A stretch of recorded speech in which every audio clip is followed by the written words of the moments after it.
This is a mutual reception astrology production in association with Astrology Shitposting Incorporated.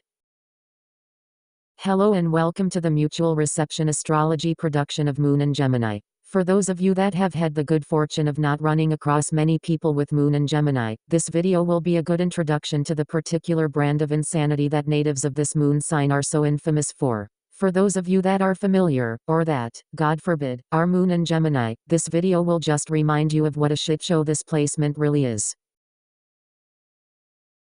What's very important to understand about Moon and Gemini is that they have no real filter and give the entire world a running commentary about all the different thoughts and emotions that are passing through their heads in real time. If you don't particularly care about what they're saying, that does nothing to stop the stream of consciousness pouring out of their mouth. They have a disease that is like dysentery, but instead of pooping to death, they talk everyone around them to death. While it is true that this unfiltered chatterbox aspect of their personality largely makes people shun them, in the magical age of social media, this does nothing to shut them up. Like a college student in the midst of a political awakening, Moon and Gemini will post all of their thoughts on Facebook, Twitter, and Tumblr as they have them, whether they are developed, undeveloped, or grounds for immediate involuntary commitment to a low-rent mental institution. If Moon and Gemini has the thought or feeling, it is immediately important that everyone in the world knows about it. The reason that Moon and Gemini spends all their time expressing their inner monologue is because of their total inability to deal with any of the implications of this monologue.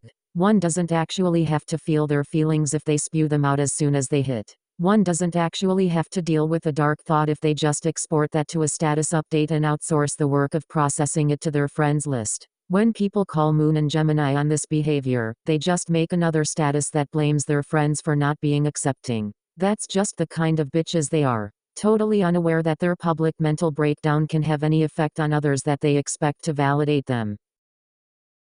While they are able to communicate their emotions quickly and easily, Moon and Gemini is notoriously unable to listen to other people's problems. With the empathy and attention span of a gnat, the only reason they ever do listen is to learn the buttons, handles, and levers on their friends that will help them later to get some surface gratification if pushed in the right order. With no real conscience or understanding of morality, the nihilism of Moon and Gemini is perhaps their worst trait of a gigantic pile of bad traits. They follow trends, whims, and urges with fanatical devotion that sometimes lasts as much as 2 weeks. With no real anchor, they just keep coming back home to their innate selfishness where they make themselves comfortable. While Moon and Gemini's special brand of fuckery and fakery can be immensely entertaining in small doses, it is truly an accumulative toxin and eventually binds others to be their audience, processing Moon and Gemini's emotions, puzzling through their crazy thoughts, and liking and sharing their little nuggets of faux wisdom on social media. What a tremendous waste of a placement, and may the devil have mercy on their lack of a soul. This has been a mutual reception astrology production, in association with Astrology Shitposting Incorporated. Look us up on the Book of Faces.